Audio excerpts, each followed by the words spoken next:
organizador del Congreso, eh, también por la invitación a la coordinación de esta mesa. Quiero aprovechar un segundito nada más para hacer un poco la conexión, ¿no? Esta mesa viene de una mesa anterior en la que se manejaron también ideas que esperemos que puedan también comentarse al final de esta sesión.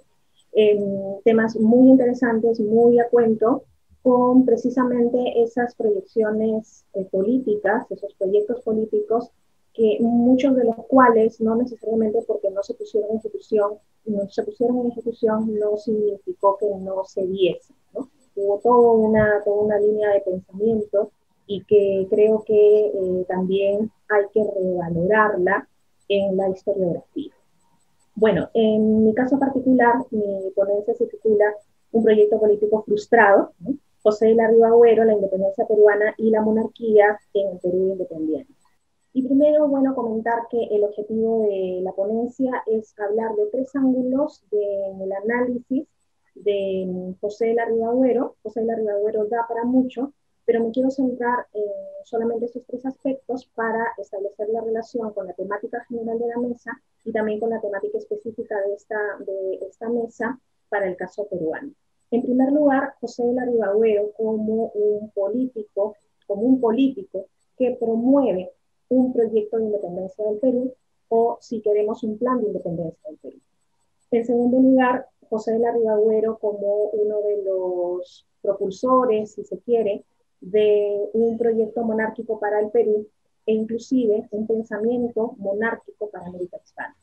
Y en tercer lugar, José de la Ribagüero como un personaje clave en la construcción historiográfica del Estado-Nación.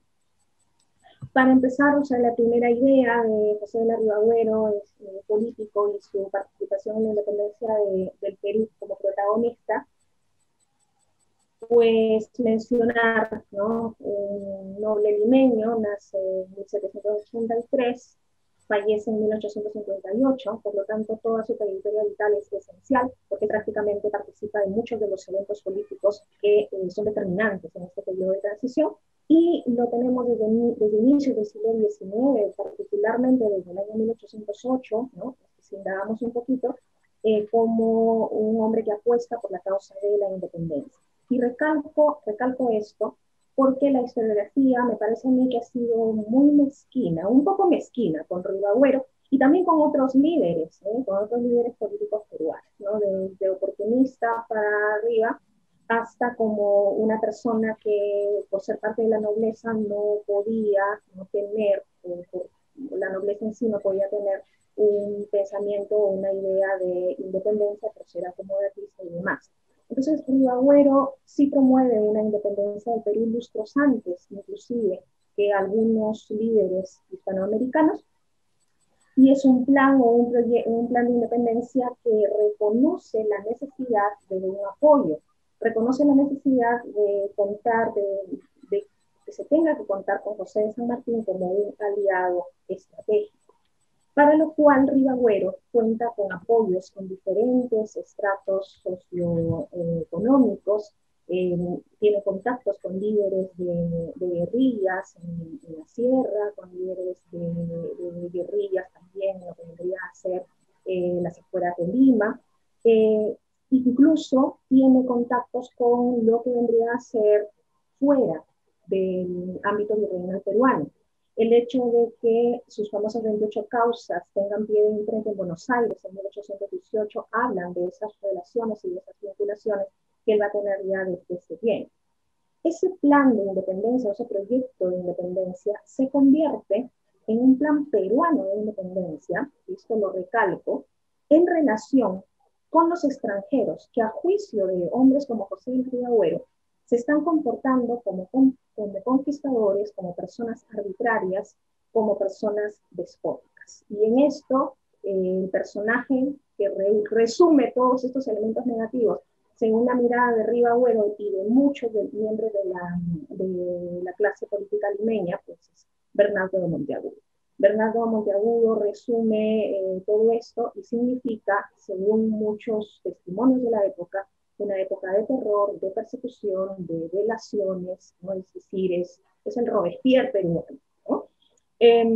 Pero no es el único. Entonces, en virtud de ese contacto con personas como Montevideo, y que luego voy a traer a colación a Montevideo también por el último punto, es que se puede hablar de un plan peruano de independencia del que Ribagüero es uno de los representantes, pero no es el único. Está Agustín Gamarra, está, por ejemplo, Orregoso, está Torre Tagle, personajes que hay que seguirle dando vueltas, hay que mirarlos también de otra manera en la historiografía, y eso es un tema que todavía está pendiente. Evidencia de esos contactos en todas las esferas, ¿no? Y de ese reconocimiento que existe sobre su persona, o de ese conjunto de relaciones que va a poner en ejecución Ribagüero, es que lo vamos a tener como primer presidente de la República.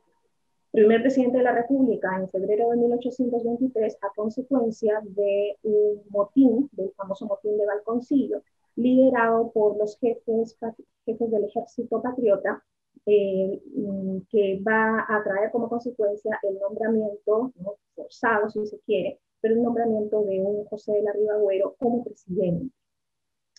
Al respecto, la contraparte de Ribagüero, que es en el ámbito del pensamiento político, que sería el denominado tribuno de la República, ¿no?, José Faustino Sánchez Carrión, el republicano, menciona en una carta a José de la Red de Loredo, le da cuenta de lo que ha pasado, pero le dice también, cito, jefes y oficiales están contentos y el pueblo está entusiasmado luego del motín de Balconcillo.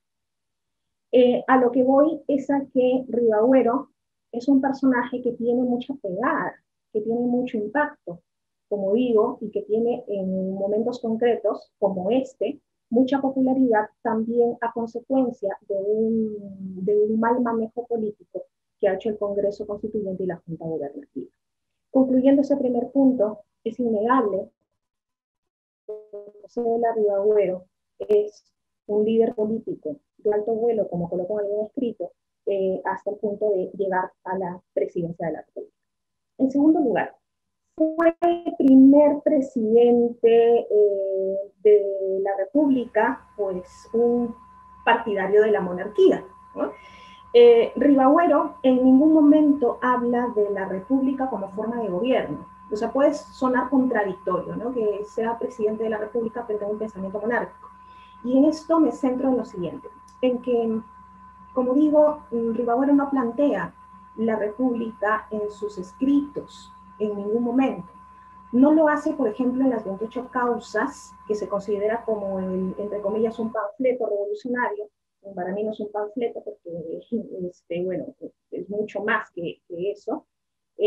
Habla de ruptura, habla de independencia, pero no habla de una república.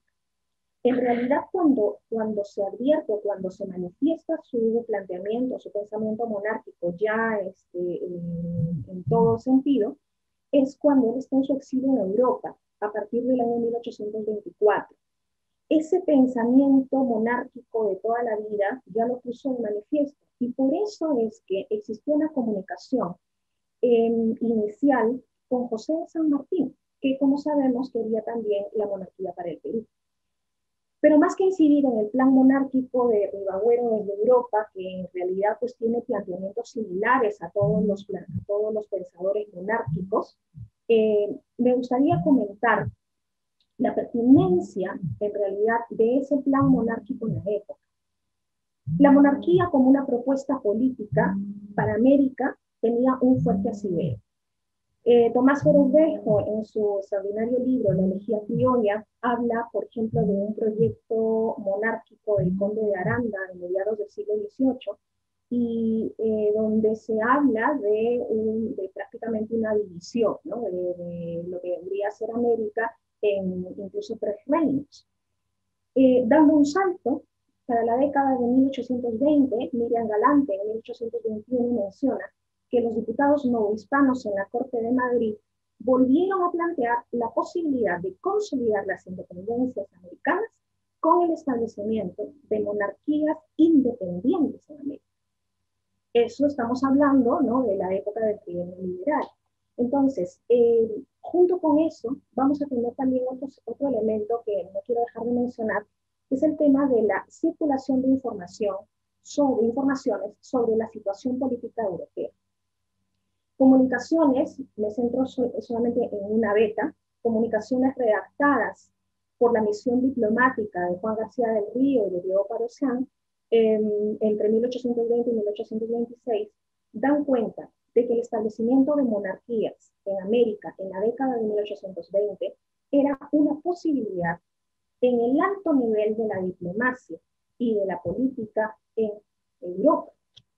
Esto, por ejemplo, bueno, podríamos mencionar muchos casos, pero se menciona que supuestamente en Europa tienen expectativas, esto es comunicación, como digo, diplomática, que tienen expectativas de que los distintos países europeos, distintos estados europeos, ven como una posibilidad muy fuerte la idea de colocar príncipes europeos de la dinastía borbónica, por ejemplo, en algunos espacios americanos y piden a sus embajadores averiguar la posibilidad de que en esos espacios americanos estén dadas las condiciones para poder hacerlo. Esto es lo que cuentan estos personajes, como digo, por solamente mencionar una beta. Entonces, en este contexto, se insertan personajes monárquicos como Rivadavia. Ahora, ¿qué frustró esos proyectos? ¿No? ¿Por qué se frustraron esos proyectos? A nivel Perú, en el ámbito peruano, yo creo que Monteagudo y su persecución, Monteagudo que era monárquico, que planteaba la monarquía, y su persecución a los que consideraba antipatriotas, a los que consideraba antipatriotas, que en el fondo, pues ya eso es un elemento negativo, pero en realidad dentro de esa catalogación podían estar los opositores políticos, ¿no? Esa persecución durante el gobierno protectoral va a llevar a, como sabemos, el famoso motín de Lima, que trae abajo a Bernardo Monteagudo, y entre los que estaban Querrado como uno de los líderes del motín, Rivadavia, ¿no? Pero no era el único. Y entonces sobre el motín de Lima no voy a hablar porque hay mucha información al respecto, pero Monteagudo representa el despotismo, en que puede llegar un plan monárquico, precisamente lo que estaba promoviendo él. No es casualidad, me parece a mí, que cuando Monteagudo renuncia, que cuando regresa a San Martín de de las entrevistas en Guayaquil con Bolívar, pues y renuncie y deje el poder en el Congreso Constituyente, el Congreso decida por la República. Pero las ideas monárquicas no se habían, si bien se habían silenciado momentáneamente, pero no habían desaparecido. Y en el plano internacional, yo creo que es muy elocuente la decepción que representó la Santa Alianza y el ataque que ésta hizo a los liberales. Porque los monárquicos americanos eran liberales. Y aquí solamente les leo un parrafito de la comunicación de García del Río y Diego Parosian desde Londres, el 6 de febrero de 1823, cuando dicen, como quiera que sea, cito, como quiera que sea, el mundo todo se ha desengañado acerca de los verdaderos principios que guían en las determinaciones de la Santa Alianza. Y es indispensable que tarde o temprano hagan un esfuerzo los pueblos para sepultar bajo las ruinas del despotismo el sistema que se pretende establecer y que tan contrario es a sus derechos como a su felicidad. Por mencionar solamente un ejemplo, podríamos seguir con esta documentación porque incluso se habla de una exposición exposición de la situación política europea, donde se habla de qué barbaridad, el Congreso de Verona, lo que han decidido, posiblemente venga una expedición francesa a España, que fue finalmente los hijos de Luis. Incluso Rivadavia se refiere también a la Santa Alianza, no como una entidad que puede hacer daño físico, sino como una entidad que puede alterar las ideas de independencia. Cito a Rivadavia: si se deja subsistir la anarquía en el Perú y Ribagüero está escribiendo en 1825, la Santa Alianza aprovechará para trastornar las ideas de independencia, como que con esta arma ocasionaría los males que no puede causar con la fuerza física. Entonces, concluyendo esta Elizabeth, segunda quedan idea, 5 minutos. gracias Jesús. Concluyendo esa segunda idea, no podemos afirmar que se trata de un proyecto político desfasado porque provenía de un noble y de los nobles no tenía sentido en los nuevos gobiernos. Lo comento por una línea historiográfica que da al respecto. Eran proyectos en boga, eran proyectos vigentes y con permanencia en el imaginario político, más allá de la batalla de Ayacucho. Y hemos escuchado también en la exposición de Tomás en la primera sesión, que habla prácticamente también de la segunda mitad del siglo XIX para el caso mexicano. Y centrándome en la última idea de Ribagüero, muy importante en el ámbito historiográfico, mencionar brevemente la importancia de las memorias que él escribe, las memorias denominadas memorias de Prudhomena, que son publicadas póstumamente en el año 1858 en París. Yo creo que con esta obra, Ribagüero cobra otra dimensión. Se ha criticado mucho a Ribagüero porque no deja títere con cabeza en esas memorias, ¿no? Y es eminentemente crítico con la clase política peruana y con los aliados extranjeros en la independencia.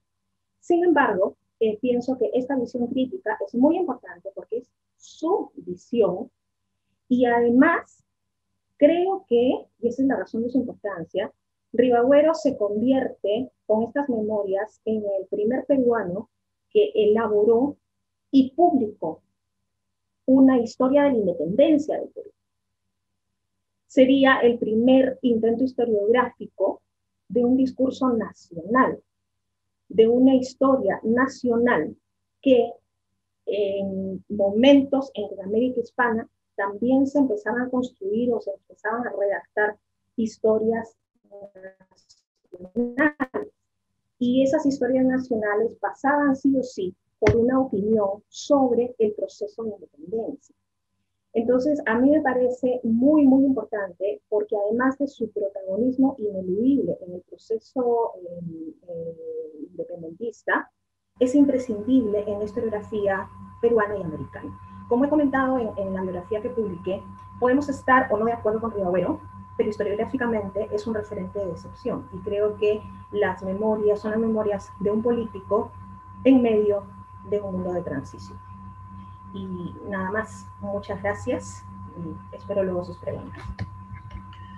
Muchas gracias, Elizabeth, muy bien, ha estado bien bonito y muy ajustadito a tiempo. De hecho, hasta hemos ganado un par de minutos que vamos a aprovechar después muy bien. Ahora le toca el turno, yo creo que en justa réplica historiográfica, a Francisco Quirós Chueca de la Universidad Nacional Mayor de San Marcos. Por favor. Muchas gracias. También quiero agradecer la invitación a este congreso, el que se haya acogido esta mesa que estábamos preparando con Ricardo y con Juan, precisamente para el congreso, en tanto que Cortegana es un personaje que tiene mucho que decir para este bicentenario, ¿no? Me he puesto el saco no para otra cosa que por frío tengo, ya disculpen. Bueno, voy a compartir la pantalla, espero poder hacerlo, sí, parece que sí, porque quiero que el mensaje sea bastante más, mejor recibido, ¿no? Por todos. Y se trata de una independencia insatisfactoria, ¿no? Elizabeth nos ha hablado de un proyecto frustrado, yo hablo de lo insatisfactorio también, y creo que hay un tonito pesimista, pero que en realidad yo quiero cambiarlo a un tono un poco más realista, ¿no?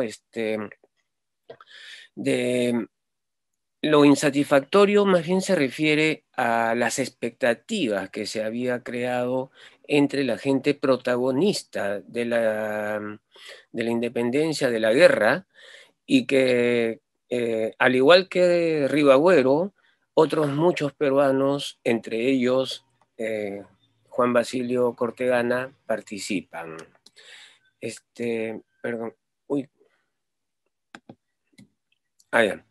Esta es la imagen de Juan Basilio Cortegana, nacido en Celendín en 1801 y muerto en Lima ya más de 50 años después de conseguida la independencia, en 1877. Es que él empieza a participar realmente muy muchacho, muy joven, en todos estos procesos.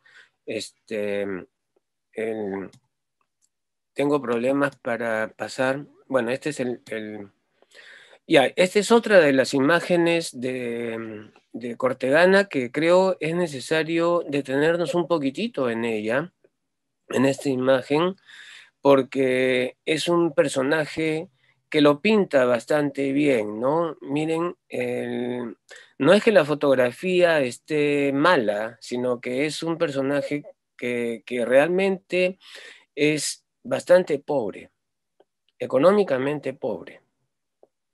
Tiene las medallas ahí, pero el traje está raído, ¿no? No sé si ven mi cursor mostrando esta parte que presenta el traje, y no es que la fotografía sea vieja, el traje es viejo también, y hasta pareciera como que el estudio fotográfico no es el de más de moda de la época. Y es que efectivamente esto tiene mucho que ver con la imagen que va a presentar en la historia Cortegana. Cortegana es una persona que va a sufrir mucho en la vida. Según uno de sus biógrafos, fue una persona muy ruda en su trato, muy directa, y no guardaba sus cóleras, sus iras, y las decía, y entonces tuvo bastantes problemas en una institución como el Ejército peruano, que de ese entonces, que no admitía precisamente protestas, sobre todo protestas muy grandes, y él es separado, y queda sin nada, ¿no? Entre el cielo y la tierra queda. Él va a intentar algunas posiciones, solo logró ser diputado por Celendín un tiempo, en el año 68, pero el resto de cosas no los logró en realidad. Él vivió muy pobre, vivió en uno de los barrios más pobres, además de una ciudad pobre como Lima, Malambo,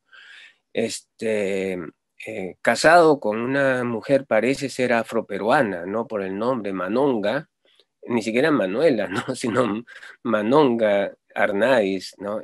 Yo creo que tiene mucho que ver esta situación de frustraciones en todo lo que él escribe, pero sobre todo porque él trata de reivindicar, y de ahí viene su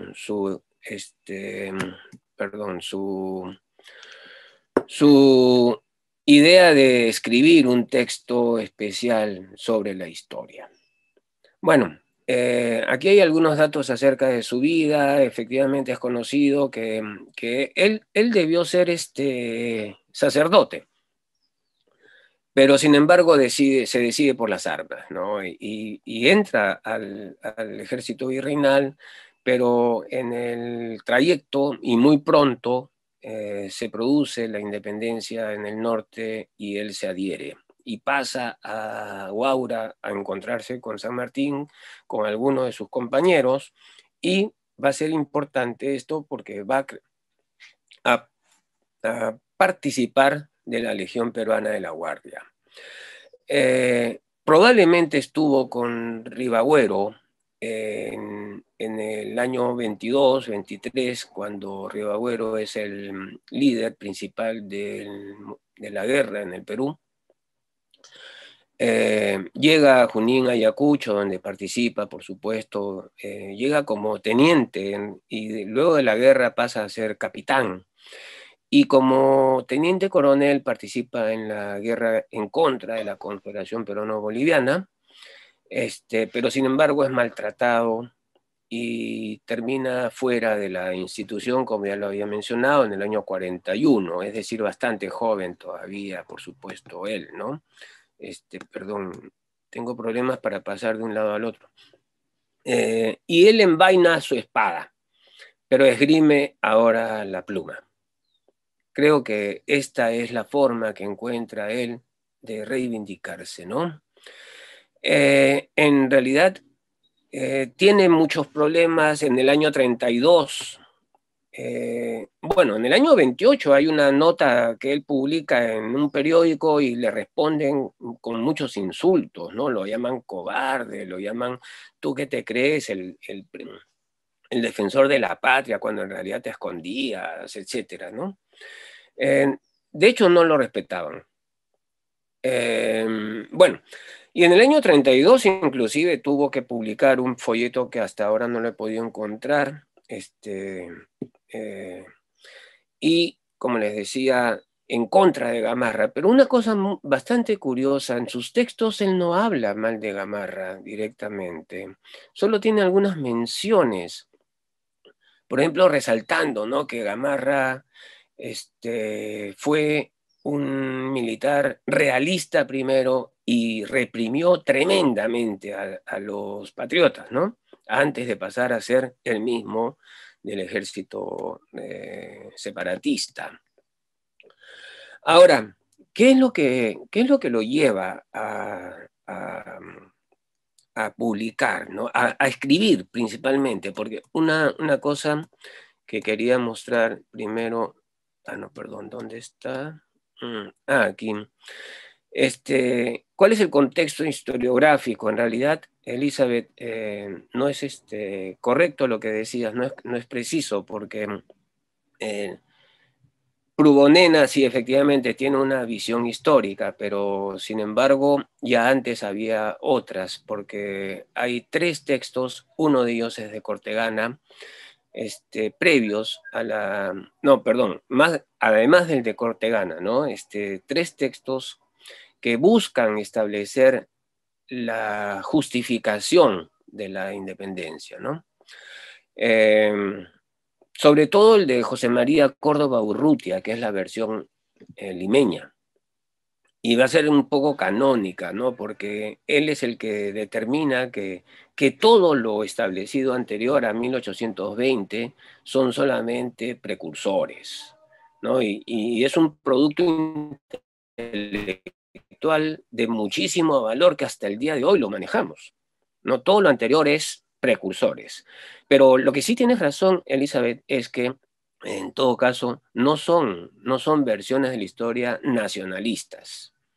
Ahora, no sé si Prubonena tenga realmente ese nacionalismo o habría que revisarlo, pero de todas maneras, el caso es que Basilio Cortegana se inserta en esta tendencia que va a ser completada por Bartolomé Herrera al año siguiente, no en el año 45, en que publica Córdoba Urrutia, porque ahí aparece 44, pero en realidad lo publicó en el 45, ¿no?, sino más bien en el 46 es el texto de Bartolomé Herrera, que va a ser digamos, un cuestionamiento tremendo a todo lo que anteriormente se está hablando acerca de la independencia como una necesidad histórica. Vayamos entonces a este patriotismo ilustrado. Y esta expresión patriotismo ilustrado viene de la Sociedad de Fundadores de la Independencia, una organización que busca reivindicar precisamente a peruanos que participaron y ayudar, ¿no?, porque se presenta como una suerte de cofradía, una hermandad de ayuda mutua, en todo caso, ¿no? Y uno de los propósitos es de acá, reunir información para biografías que se deben publicar posteriormente, porque lo que se quiere es que la memoria permanezca. O sea, que siga viviendo el prócer de la independencia, siga viviendo en la memoria de la gente.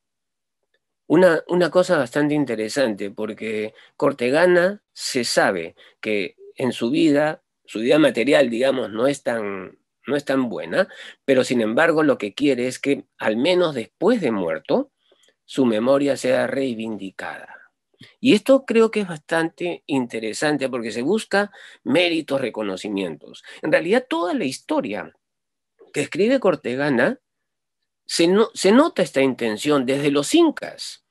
Se nota porque en todos los momentos resalta que a fulano de tal, a tal caudillo, a tal inca, a tal general, lo reciben con honores después de una victoria. Y esto no creo que sea casualidad. Todo el tiempo está diciendo eso.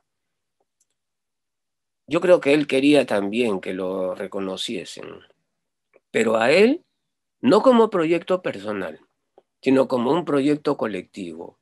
Por eso es que funda, él con otros, la Sociedad de Fundadores de la Independencia, porque quiere que sean reconocidos los peruanos, porque la independencia les ha sido esquiva, porque la república les está siendo esquiva. No están obteniendo justo aquello por lo cual habían luchado.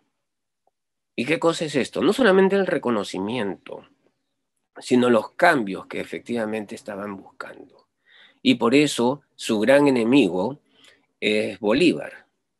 El gran enemigo, ¿por qué? Porque Bolívar, en una expresión bastante conocida, después de la batalla de Ayacucho, elogia a las fuerzas de Colombia, las grandes vencedoras en Ayacucho. Y él dice, no, por favor, así no es. Nosotros hemos luchado y ahí estábamos en primera línea.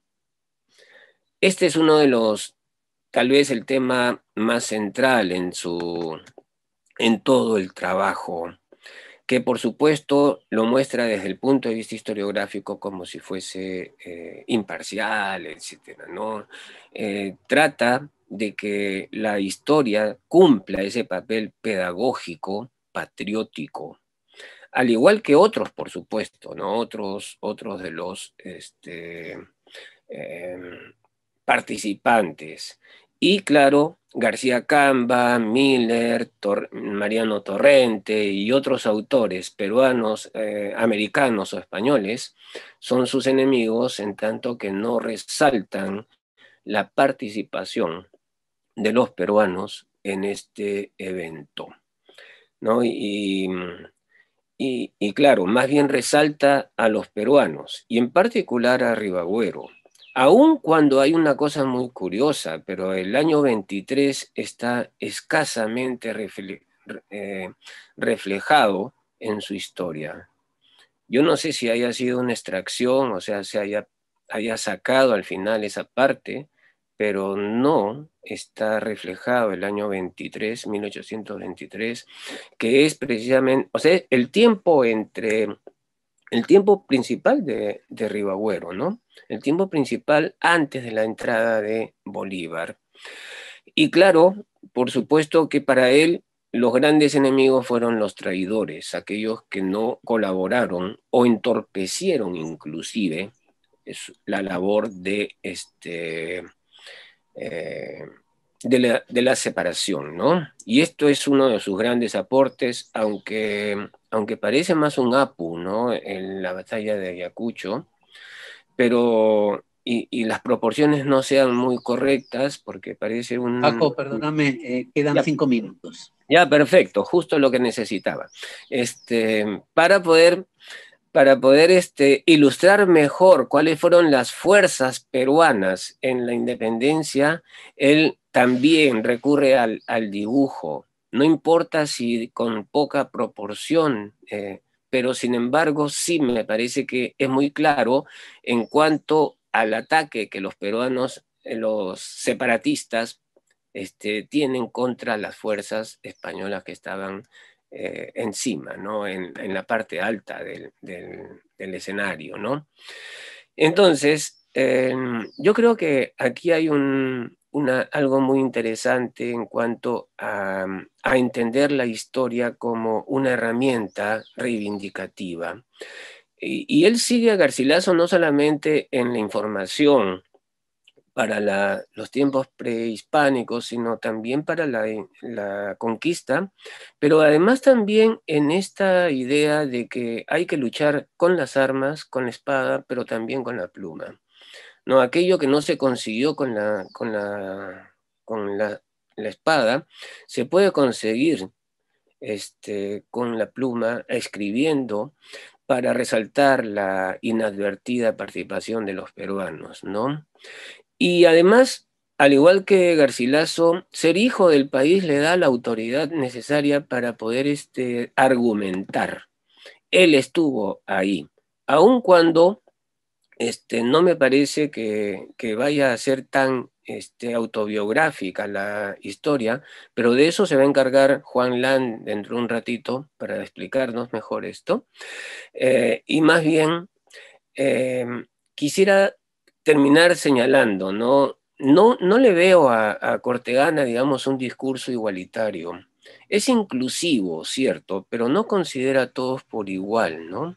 Sobre todo porque mantiene los graves y grandísimos prejuicios contra los indígenas, contra las poblaciones amazónicas, contra los afroperuanos, ¿no? Y en eso, a pesar de que, al igual que Garcilaso, también tiene frases como esta, ¿no? A los antiguos y presentes hermanos, refiriéndose a los indígenas del Perú. Pero sin embargo, siempre usa, en vez de otra, usa, por ejemplo, la palabra peruano para referirse a los indígenas, al igual que los criollos usaron esto desde por lo menos Peralta Barnuevo en el siglo XVIII. Entonces, creo que sí resulta una historia bastante limeñocentrista, a pesar del ser provinciano.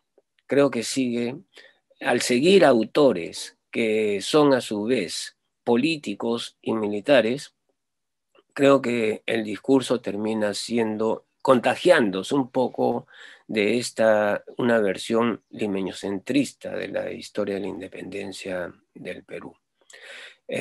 Bueno, eso es lo que quería compartir con ustedes, a ver si tenemos preguntas acerca de Cortegana. Muchas gracias. Muchas gracias, está estupendo y seguimos ganando tiempo. Esto es formidable. ¿Ganando?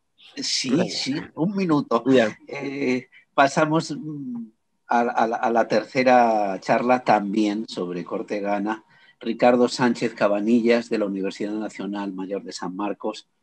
Se me ha olvidado antes leer los títulos, en este caso Los Incas y la caída del imperio en la historia del Perú, de Juan Basilio Cortegana.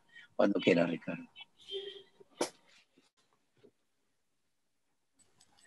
Muchas gracias, Jesús. En primer lugar, agradecer a los organizadores del proyecto Bicentenario, a los organizadores del Congreso Nacional de Historia, que sin lugar a dudas un evento pertinente, dado el momento, la coyuntura en la que estamos viviendo como país. En efecto, el personaje aludido en esta oportunidad es Juan Basilio Cortegana y Vergara, un celendino, un norteño, que como ya lo describió el doctor Francisco, irrumpe con su herencia, en este caso académica, que es la llamada Historia del Perú, donde él, retomando las palabras del doctor Quirós, quiere dar a conocer esa historia orgánica de largo aliento desde una posición, como él denomina, y el doctor lo ha dicho muy precisamente, la imparcialidad, ¿no? Porque él en algún momento también no está de acuerdo o cuestiona a otros autores, ¿no? Que él lo llama o los denomina extranjeros, que no tienen la autoridad moral, no tienen el conocimiento real de los hechos, en fin, muchos cuestionamientos sobre eso. En esta oportunidad me toca abordar esa visión que tuvo Cortegana sobre la invasión que se llama, o lo llaman algunos, o la conquista del Tahuantinsuyo por otros. ¿Por qué tomamos este punto? Porque creo que también viene a tono o corresponde a esa visión orgánica de largo tiempo que Cortegana realiza en su época, lo cual es un pionero, teniendo en cuenta las otras formas como se abordaba las publicaciones o los temas históricos en el siglo XIX, ¿no? Cortegana se caracteriza por eso, por tener una visión de largo aliento, de largo tiempo. Y en ese sentido es que nosotros hemos rescatado este aporte de Cortegana sobre un tema que, como todos sabemos, es sensible, ¿no? Y que ha sido abordado también por muchos historiadores, por muchos académicos, muchas veces dependiendo el tiempo, la época y el enfoque personal o personalísimo que le han querido dar. Yendo específicamente a Cortegana, para relatar el encuentro, que él lo denomina así, entre Pizarro y Atahualpa, cito a Cortegana, nos dice de que este hecho ha sido muy mal referido por autores extranjeros, quienes no han hecho una descripción exacta ni ordenada de la misma. En tal sentido, me permito, dice, consultar a varios autores extranjeros y nacionales. Pero haciendo un análisis de su trabajo, es obvio que él prefiere o se inclina por Blas Valera, quien escribió mucho antes que Garcilaso de la Vega, ¿no? Y porque esta visión de Blas Valera va a abonar en la posición que él defiende, ¿no? Sobre la historia o la suerte de los incas. Condena, por otro lado, la actitud de Garcilaso, que como sabemos, Garcilaso toma partido o ensalza a Huáscar y minimiza a Atahualpa. Cortegana dice por ser su inmediato o por tener un inmediato cercano parentesco en línea legítima con el rey del Cusco. Entonces, con estas declaraciones, Cortegana hace una declaración de sus preferencias. Al tomar partido, repito, con las versiones de Blas Valera y el quiteño Juan de Velasco. Entonces, su opción como norteño y como celendino, obviamente tenía que ser también por un inca quiteño o norteño, como en este caso Atahualpa, que lo va a considerar como legítimo heredero del trono.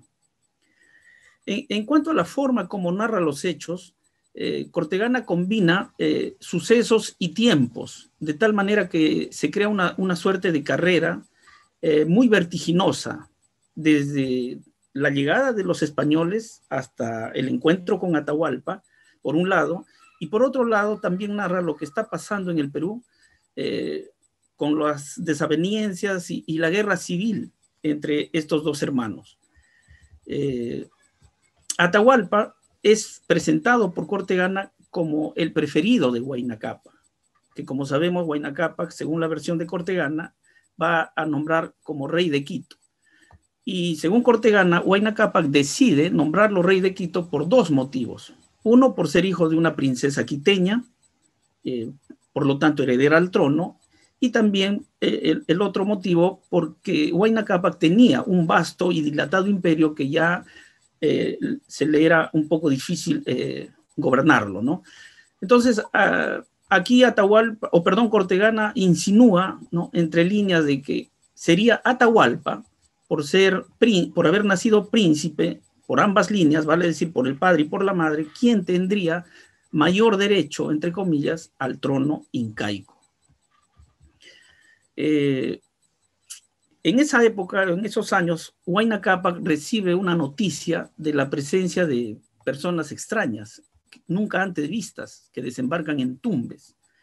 Entonces Cortegana establece de que estas personas serían o corresponderían a la expedición de Vasco Núñez de Balboa, que ya vendría acompañado con Pizarro, y por lo tanto, para Cortegana, el verdadero descubridor del Tahuantinsuyo sería Balboa, el año 1515, y en su regreso a Panamá es que va a reclutar al indígena Virú o Pilú, y como sabemos, según la mayoría de historiadores, provendría el nombre de Perú.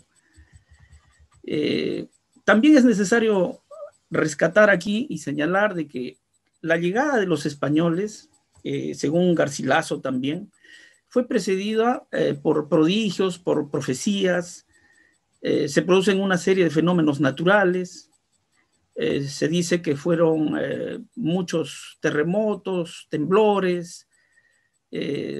Cortegana en ese aspecto relata que el Inca en el Cusco, o sea, Huayna Cápac, estando en el Cusco por una fiesta en honor al sol, va a ser testigo de augurios también, ¿no? Donde, por ejemplo, se aparece un águila perseguida por varios guamanes. Los adivinos a este hecho lo explican como un fenómeno, obviamente inesperado, al igual que los temblores, los movimientos sísmicos que sucedían, y ellos le anuncian que estas apariciones, estos hechos, en su interpretación significaban el fin del imperio o del Tahuantinsuyo, también de su dinastía y de su religión.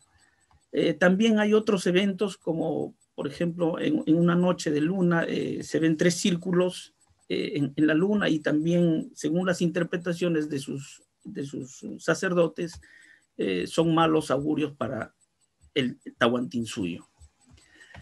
Luego, ya Huayna Cápac, entrado en una edad más avanzada, estando enfermo, también se dice por estas enfermedades que trajeron los españoles, va a recordar la profecía de su ancestro Huiracocha, el 8º Inca, quien había ya establecido o pronosticado que pasados 12 reyes de su dinastía, en él se cumplirían, y que llegarían gentes extrañas y jamás nunca antes vistas a ganar estas tierras y sujetarlas con armas que ellos no tenían ni habían usado nunca.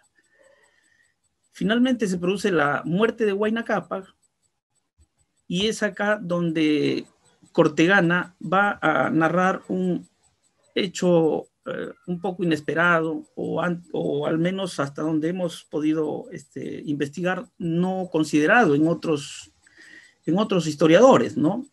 Hace referencia a la llegada de unos emigrados forzados, familiares del último gobernante mexicano, Moctezuma. En opinión de Cortegana, son 3 personajes que él denomina o los llama Gorouzimbo, Telastizo y Huapana, que van a llegar a Quito y en busca de asilo, y al mismo tiempo dar cuenta a Atahualpa, ya gobernador de Quito, luego de la muerte de su padre, alertar sobre las atrocidades, los excesos que estos españoles ya habían hecho en México, ¿no? Ahora, ¿cuál es el argumento de Cortegana para sostener de que estos mexicanos llegan antes que el propio Pizarro? Cortegana nos dice de que la presencia de estos mexicanos fue posible porque ya se conocía una ruta anterior. Por un lado dice la del Estrecho de Magallanes, y por otro la reciente expedición descubridora de Balboa en 1515. Entonces eso también nos llama definitivamente la atención, ¿no? Que incluya en su narrativa a estos personajes desde México. Entonces, siguiendo la narrativa de Cortegana, él establece también de que luego del fallecimiento de Huayna Cápac, estos 2 hermanos, vale decir Huáscar en el Cusco y Atahualpa en Quito, van a vivir tranquilos, en paz. Pero, como mencioné hace un momento, Cortegana ya vemos que toma partido, ¿no? por Atahualpa, al considerarlo como el heredero, como el legítimo sucesor de Huayna Cápac. Y en esa lógica va a tratar de deslegitimar a Huáscar, y lo va a describir realizando actitudes hostiles, cada vez más agresivas, contra su hermano. Muestra a un Huáscar acosado por su madre, Rabaoclio, la Coya, quien le recuerda de que Atahualpa es el usurpador y del cual debe deshacerse. Realiza varios intentos con ese objetivo, con la finalidad de engendrar la discordia, el odio de Huáscar a su hermano. Finalmente lo va a conseguir, y por complacer a su madre, Huáscar envía una embajada hasta Quito con la orden de que Atahualpa vaya al Cusco y le demuestre obediencia y sometimiento.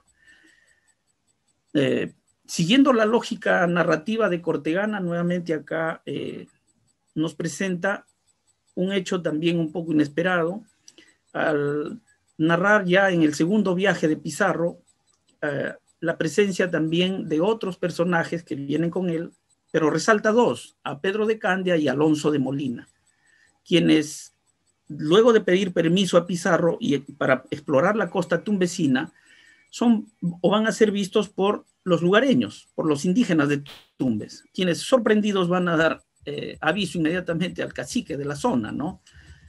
Y este cacique ordena inmediatamente soltar y lanzar a un león y a un tigre, estoy citando textualmente a Cortegana, y ver si los destrozaba o si se humillaban ante ellos, ¿no? Y finalmente comprobar si eran humanos o si eran dioses.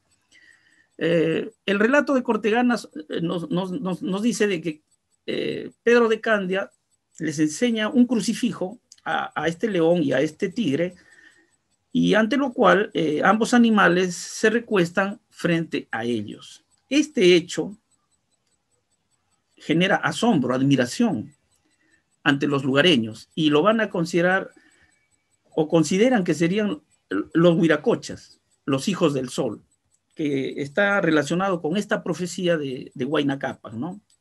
Entonces, a partir de aquí, uno de ellos, Alonso de Molina, en opinión de Cortegana, o va a ser considerado por Cortegana como un personaje central en su relato, hasta la caída y la captura del Inca. Y Alonso decide quedarse entre los indígenas, porque él los considera justos, los considera buenos, los considera dignos de toda su confianza. Por otro lado, en la lógica de Cortegana, Atahualpa es presentado como el personaje que bajo ningún punto de vista quiere una guerra, un enfrentamiento con su hermano. Es por ello que decide enviar una embajada al Cusco y de esa manera intentar mantener la paz con su hermano. Esta comisión considera a Atahualpa que es muy importante, muy delicada, y se necesitaba de un emisario capaz para el éxito de la misma. Finalmente Atahualpa decide enviar como su emisario a este español, Alonso de Molina, el que va a aceptar con el mayor gusto. Es instruido por Atahualpa sobre la historia del Tahuantinsuyo y sobre la coyuntura, el momento en que estaban viviendo ambos hermanos, ¿no? Y la actitud de Huáscar que tiene respecto a Atahualpa. Es así que el mensaje acá lo podemos ver muy claramente, ¿no? De que Atahualpa no va a querer la guerra, sin embargo, tampoco permitirá que lo saquen del trono. Entonces, una vez que Alonso llega al Cusco, se va a comunicar con Huáscar, le hace saber las buenas intenciones de su hermano, ¿no? Que ambos tienen una amenaza común, en este caso un enemigo externo, y que unidos podrán vencerlo. Que su hermano Atahualpa no quiere la guerra. Sin embargo, a pesar de los varios intentos de convencer a Huáscar sobre el deseo de su hermano de querer la paz, de mantener la paz, Huáscar se muestra o se va a mostrar inflexible. De esta manera, Alonso decide regresar al no tener una respuesta positiva. Entonces acá podemos darnos cuenta, según la versión de Cortegana, de que la guerra civil entre ambos hermanos se había iniciado, y eso significará también la posterior caída del Tahuantinsuyo. Entonces, frente a lo dicho, podemos darnos cuenta de que la versión de Cortegana es atahualpista. Hace recaer en Huáscar la responsabilidad de no aceptar la paz ni aceptar formar un frente unitario ante la invasión española. Por lo tanto, en versión de Cortegana, Atahualpa va a defender esa causa justa y por lo tanto no le queda otro camino que alistarse para la guerra. Perdón, Ricardo, 5 minutos. Perfecto, gracias. Va a tener el apoyo de todos los pueblos del norte del Tahuantinsuyo. Inicialmente va a caer prisionero Atahualpa en la batalla de Tumipampa, y como todos sabemos, ¿no? Aquí sí coincide Cortegana de que va a ser liberado, pero no para su liberación va a ser transformado en serpiente por el dios Sol, sino que Cortegana nos dice de que es ayudado por sus partidarios. A través de un túnel lo ayudan a liberar, o lo liberan. Finalmente se va a presentar al día siguiente ante sus súbditos y es ya la población, sus seguidores, quien lo aclaman y hacen o manifiestan de que ha sido por obra del dios Sol. Entonces, antes de la batalla final, nuevamente Cortegana lo presenta a Atahualpa como el baluarte de la paz. Envía a Atahualpa una embajada antes de la batalla final con su hermano para plantearle la paz. Sin embargo, Huáscar no va a aceptar. Se produce el enfrentamiento, la batalla final. Huáscar es tomado prisionero y conducido hasta Cañaris, donde va a permanecer cautivo, mientras su hermano va al Cusco a dar o a someter a todos los rebeldes de esa ciudad y dejar un representante suyo para imponer la autoridad en el Cusco. Estando así las cosas, Atahualpa decide regresar a Cajamarca. Y es ahí donde también Cortegana nos muestra un hecho curioso. Alonso recibe una carta de Fray Bartolomé de las Casas. Entonces, Atahualpa, interesado en conocer o en saber quién era Fray Bartolomé de las Casas, Alonso le manifiesta y otros caciques le manifiestan de que es un hombre muy piadoso, que es un ente celestial enviado por Dios para amansar a los tigres y consolar a los hombres. Entonces, los lugareños le dicen, nosotros estábamos prestos a adorarlo, sino que él no nos ha permitido, pero es necesario recalcar eso, de que él es un ente celestial, un enviado de Dios. Este relato va a impactar mucho a Atahualpa. Entonces, dirigiéndose a Alonso, le dice, bueno, pues yo, mira, no tengo ejército, tengo un ejército dispuesto para el combate. Si bien ellos tienen el rayo, tienen los animales veloces que matan, que atropellan a los indios, pero al fin la necesidad y el número de estos nos obligará a meterse a sus navíos, o perecerán sin duda. Pero estando tú de por medio, le dicen, y oyendo a ese gran varón de las casas que te dice que te unas a Pizarro porque él es bueno, no encuentro motivo porque no vayas a verlo, a responderle de la rectitud y la buena fe de un príncipe que te ama y que es tu amigo y que también desea ser tuyo. Entonces acá Atahualpa, según Cortegana, se muestra dispuesto a recibir en paz, en amistad a los españoles. Luego sabemos que se produce o se va a producir el encuentro entre Atahualpa y Pizarro. Y acá también Cortegana cita, o voy a citar muy puntualmente lo que dice Cortegana en ese encuentro que tiene previamente la embajada de Pizarro con Atahualpa en los baños del Inca. Atahualpa, dirigiéndose a sus súbditos, les dice, ¿no? ¿No veis la cara y la figura y aún el vestuario de estos castellanos? Es el mismo que la estatua del dios Viracocha, que se le apareció al Inca de este nombre, nuestro antecesor. Y ya despidiéndose de estos dos emisarios, les pide que le transmitan a Pizarro que él, Atahualpa, respetando los anuncios, los oráculos de su padre Huayna Cápac, los reconocerá o los reconoce como hijos del dios Viracocha. Y aunque atentaran contra mi vida, vete concluyendo, no les haría yo... ¿Perdón? Vete concluyendo, ya se terminó el tiempo. Sí. Para concluir, entonces vemos aquí que cuando ya se produce el encuentro entre Pizarro y Atahualpa, sabemos los entretelones del encuentro y finalmente Atahualpa va a caer prisionero. Lo que quiero resaltar aquí, para concluir, es que estamos ante una visión de la conquista dada por Cortegana que es novedosa.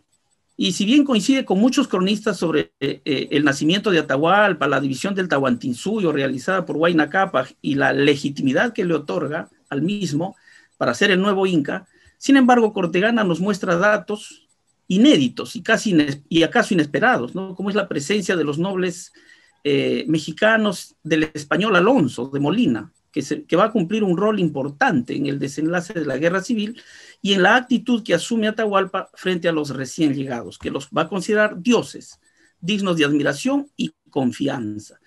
Y de acuerdo a esa confianza, su comportamiento ante ellos que será decisivo para su posterior derrota. Eso Muchas gracias, Ricardo. Muchas gracias. Más bien, disculpe por acaba el tiempo.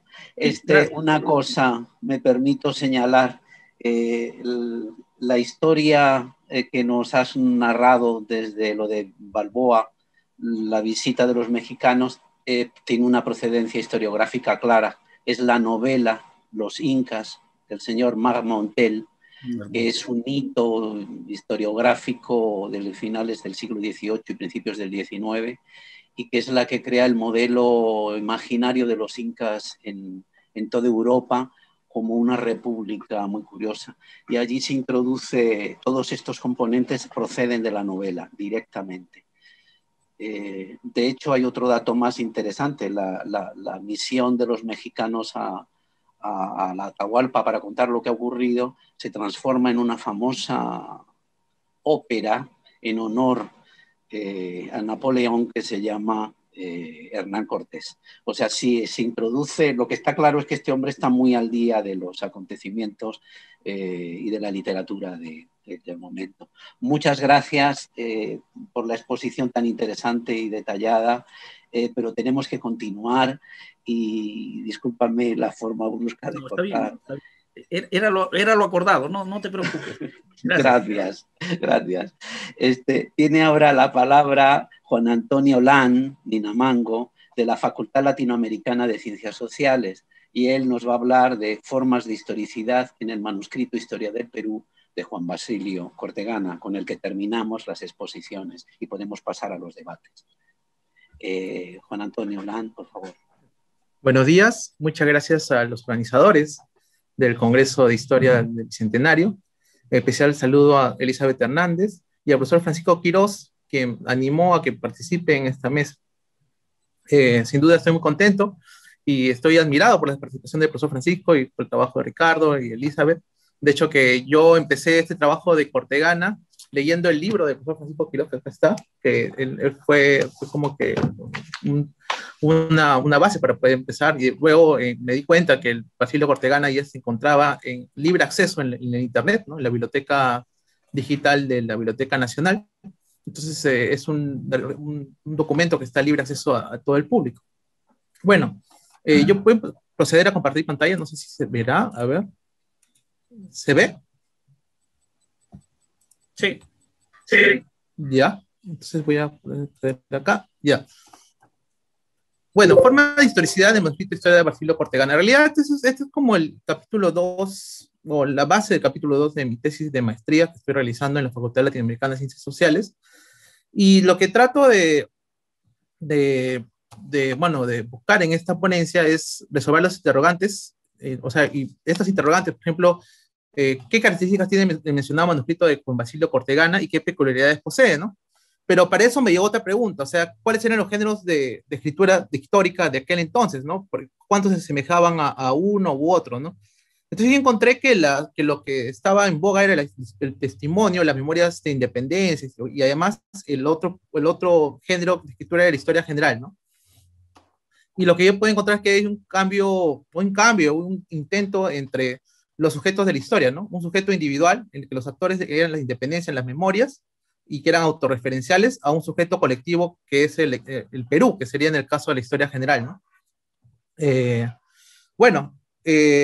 manuscrito, bueno, como sabemos, de Juan Basilio Cortegana, pretende que ha sido escrito en 1848, puede ser visto como un documento de escritura histórica con fines políticos y reivindicativos, ya eso es explicado el profesor Quirós en su ponencia, ha sido muy interesante, muy ilustrativa, pero también sirve para dilucidar las distintas formas escriturales de la historia antes que la disciplina se formalice o se institucionalice propiamente, ¿no? Es como un previo, digamos, antes de que la historia sea como disciplina. Entonces, en este sentido, esta ponencia tratará de ver las diferencias entre Cortegana y sus contemporáneos que escribían historia. ¿Y cómo llegué a los contemporáneos, a los escritos contemporáneos de Cortegana? En realidad, a partir de un prólogo de Historia de los Partidos de Santiago Tábara, que está citado en Apolonio Carrasco lo cita a Jorge Basadre, y Jorge Basadre muestra que hay ciertos trabajos que fueron publicados, porque hay muchos trabajos que salieron posteriormente, pero para ese entonces, lo que fueron publicados fueron Félix de Botti, Basil Hall, González, Miller, Torrente, Córdoba y Urrutia, García Camba, Prescott, ¿no? O sea, para el año 48 aproximadamente. Entonces, publicaron esos trabajos, pero la mayoría de esos trabajos eran memorias sobre la independencia, salvo el de Córdoba y Urrutia, que era una historia general. Entonces, ¿cuán diferente es el manuscrito de historia del Perú a las memorias de la independencia, no? Entonces, yo quería ver, por ejemplo, que las memorias, la memoria principal que encontré, o no la principal, sino la que más citada, la más utilizada, es la de Miller, ¿no? Que es un género testimonial en donde los actores y los testigos eran partícipes de la independencia y era una fuente primaria básica, ¿no? Y según Percy Cayo, este es un documento que es primario en sí, porque es uno de los primeros en realizar una historia ya posterior a la independencia, ¿no? Y entonces es un estudio importante para la independencia de Perú y no fue influenciado por otro libro, ¿no? El de Miller, ¿no? Y recientemente ha sido trabajado por el profesor Escaleto Fela en el proyecto Bicentenario también, ¿no? Que le ha salido publicado hace poco, el año pasado, y está en libre acceso. Eso es lo bueno, ¿no? Claro que el profesor Ofeland destaca algunos puntos de que Miller tenía mucha admiración a grupos de montoneras, grupos de afrodescendientes, esclavos, pardos libertos, etcétera, ¿no? Porque hay que recordar que las memorias y las crónicas de independencia, por lo general, resaltan la importancia de generales, de protagonistas y de caudillos, ¿no? De la época. El otro esfuerzo, yo creo que, o sea, emblemático es el de 1844, que ya no es una memoria, sino es una historia general, ¿no? Es un esfuerzo sintético sobre la visión global de la historia nacional, que es el de Córdoba y Urrutia, las tres épocas del Perú. Eso ha sido trabajado muy bien por el profesor Quirós, por Joseph Dager, por Mark Turner. Es un esfuerzo sintético sobre una visión global de la historia nacional y abordar el problema de los orígenes del Perú, ¿no? Entonces fue el primer autor en mostrar una historia completa en tiempos republicanos, a pesar como dice el profesor Quiroz, a pesar de ser hecho con mucho apresuramiento y poca investigación, y no demostró el curso evolutivo necesariamente, cómo se pasaba de una etapa a otra, ¿no? Entonces, este trabajo demuestra la fundación del Imperio de los Incas, las dinastías ultramarinas y la historia, perdón, y la historia de la emancipación también, ¿no? En donde lo más importantes eran los gobernantes, los incas y los reyes. Esta historia es lineal y positiva, ¿no? Se puede decir que hay una continuidad y también se encuentran ideas importantes, ¿no? Como dice Mark Turner, en que se vincula a los peruanos, el imperio de los incas, y no a descendientes asiáticos, no ascendientes asiáticos, porque se decían que los incas o los primeros gobernantes del Perú habían sido de otros lugares, ¿no? Eso decían los sabios europeos, ¿no? Entonces, en cambio, José María Córdoba y Urrutia decían que era algo nacional, ¿no? A pesar de ser limeñocéntrico, este trabajo es importante, creo yo, porque es un referente, ¿no? En cuanto a la historia general. Ahora bien, ya entrando a la historia de Juan Basilio Cortegana, acá están los tomos, no sé si pueden ver, acá están el contenido de los tomos, yo me basé eso a partir de los índices y también lo que dice Porra Barrenechea en sus fuentes históricas, donde hace una descripción de los tomos. Este manuscrito está dividido en 13 tomos, ¿no? Que aborda la historia general en 3 etapas: prehispánica, colonial e emancipadora.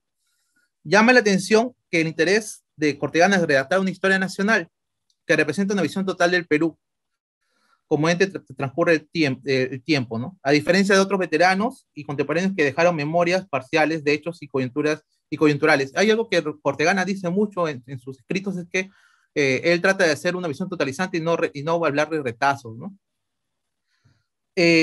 Sin embargo, esta es una pretensión, pues, porque como vamos a ver, Ortegana también entra al plano de memorias, o sea, en los últimos tomos, se podría decir, o sea, también tiene como ese rezago, ¿no?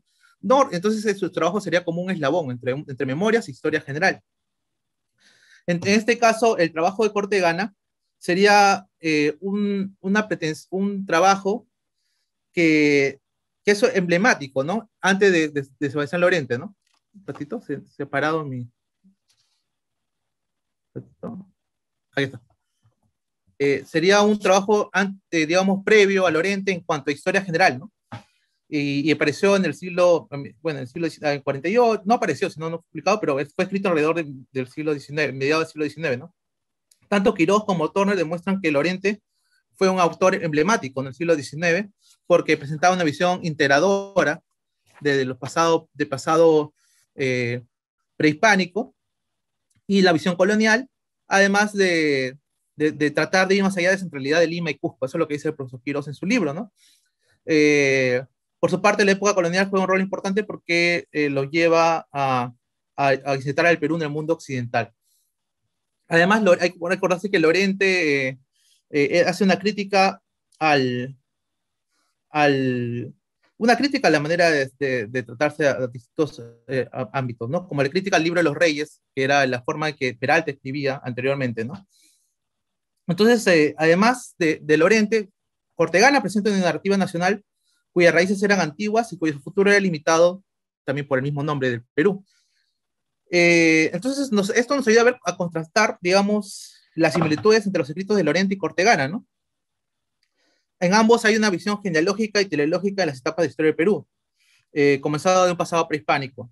Pero Cortegana sí fue testigo de los hechos, o sea, esa fue la diferencia. O sea, entonces Cortegana, por un lado, hace una historia general, pero mezcla con aspectos cronísticos, a pesar de que desea ir más allá de estos, ¿no? Y las memorias, ¿no? Entonces, Cortegana intenta ir más allá de ellos, ¿no? Porque los autores decimonónicos reconstruyen acontecimientos a través de fuentes orales, narraciones de sucesos políticos, en donde la escritura era vivencial, ¿no? Además, era una escritura para hacer defensa de la fama y el buen nombre de los autores que vivieron la época, ¿no? Eso es lo que dice Félix de Negri, ¿no? En la colección documental. Entonces Cortegana está como en un paréntesis, o se puede decir entre un eslabón entre una forma de escritura y otra, ¿no? Por ejemplo, en las independencias, o estas memorias de independencia se apelaban a discursos sobre distintos hechos y eran hechos autorreivindicativos. Lo que buscaba era, existían muchas visiones del mismo hecho, ¿no? Porque cada uno tenía su propia visión, ¿no? Entonces se privilegiaba el individuo en la historia, en las memorias. En cambio, en el trabajo de Cortegana lo que se muestra es un orden histórico en donde el pasado es antiguo y es un ente colectivo, que es el Perú. Entonces, además de ver que el uso de Cortegana es político y reivindicativo de un parte de veteranos de guerra, también representaría el caso de una intención de ser una historia general, ¿no? Entonces la historia general también sirve para aspectos reivindicativos, no solamente las memorias. Entonces estamos en un momento en que se pasan esos dos ámbitos, ¿no?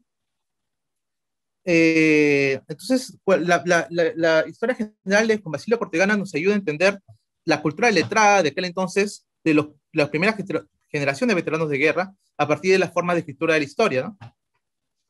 Como podían ser los componentes políticos. Entonces, lo que yo creo, acá están los tomos de Cortegana que se pueden encontrar, es que hay una tensión y una disyuntiva entre la participación de ciertos grupos de la gesta emancipadora y una visión totalizante y trascendente de la idea del Perú, ¿no? Entonces Cortegana pretende ser neutral, pero se encuentra en una posición entre dar su opinión, ir en las prerrogativas a favor de su grupo. Sin embargo, también pretende ir más allá de ello, ¿no? Entonces, es un eslabón intermedio y es como un tránsito de una memoria a una historia general, ¿no? Y creo que eso está más relacionado con las formas de política, ¿no? Los primeros años de política eran más relacionados al pasado de los caudillos, por ejemplo, y las luchas entre facciones en los primeros años de la poscolonia. Y eso se está relacionado con las memorias. En cambio, la historia general está más vinculada a un proyecto nacional, se podría decir, ¿no? Entonces, yo creo que por ahí va mi reflexión, ¿no? Que el profesor ha explicado muy bien el tema de la biografía de Cortegana, su participación y su visión de la independencia, y Ricardo ha explicado muy bien el tema de la participación incaica y la conquista, pero hay que ver que este trabajo de Cortegana está en un intermedio, ¿no? Entre las memorias y la historia general, ¿no? Y sin más, esa es mi participación, que es una reflexión que estoy desarrollando. De hecho, que tengo muchas citas, pero he tratado de ser concreto, ¿no? En este caso. Muchas gracias. Muchas gracias, Juan. Además, hemos vuelto a ganar tiempo. Muy bien. Nos hemos puesto estupendamente. Gracias a todos. Y muchas gracias. Entramos en la segunda parte, entonces, de la mesa, que también podemos recuperar, añadirle la posibilidad de incorporar preguntas y cuestiones que se hubieran planteado en la primera parte, en la mesa 5A. ¿Alguien quiere empezar a comentar algo? Por el chat hay un par de preguntas que se han hecho. Una de ellas puede ser dirigida a todos y que yo creo que tiene que ver también en parte con quizás la perplejidad del público ante lo que ha oído seguramente a lo largo de las dos mesas, y dice, es de Carla Álvarez para todos. ¿Por qué cree que después de buscar la independencia se vuelve a buscar alguien de la monarquía para que lidere el Perú? Sin duda, esta ha sido una cuestión que ha inquietado a nuestros oyentes. ¿Quién se atreve a responder a esta cuestión? Yo quiero decir que yo no me atrevo a responder esa pregunta, ¿ya? Eso no vale. Porque la verdad es bastante complicada, porque hasta el día de hoy muchos quisieran tener un rey aquí en el Perú, ¿ya? Bueno, yo querría, sin desdecir lo que ha dicho, acaba de decir Francisco, que coincido plenamente, pero un poco tratando de responder, ¿no? En criterios de época. A ver, yo creo que lo más común o lo más lógico era pensar en una monarquía. O sea, la independencia no necesariamente va ligada a la república como forma de gobierno, ¿no?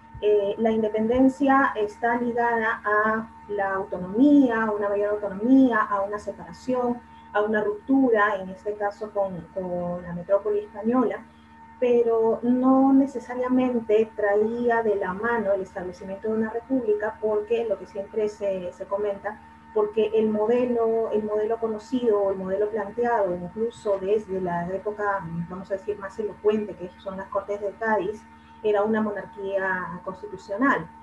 Entonces a eso un poquito como que se toma de modelo, se trae a colación. Y a eso también iba un poco mi intervención, en el sentido de que el pensamiento monárquico tenía mucha más vigencia en la época de lo que nosotros de repente pensamos en el día de hoy. Lo que pasa es que historiográficamente se ha preferido hablar del sistema que triunfó, que fue la República, y de los partidarios de la República, colocando a los monárquicos como personas pues muy ligadas al autoritarismo, muy ligadas al despotismo, muy ligadas a cuando de lo que se habla incluso es de un gobierno monárquico moderado, ¿no? Eso es un poco la idea, ¿no? De hecho, eso se plantea pues en diferentes momentos, en diferentes espacios americanos, prácticamente todo el siglo XIX, ¿no? O sea, el pensamiento monárquico no desaparece necesariamente por el establecimiento de la República. Es lo que yo puedo decir, no sé si alguien más podría intervenir.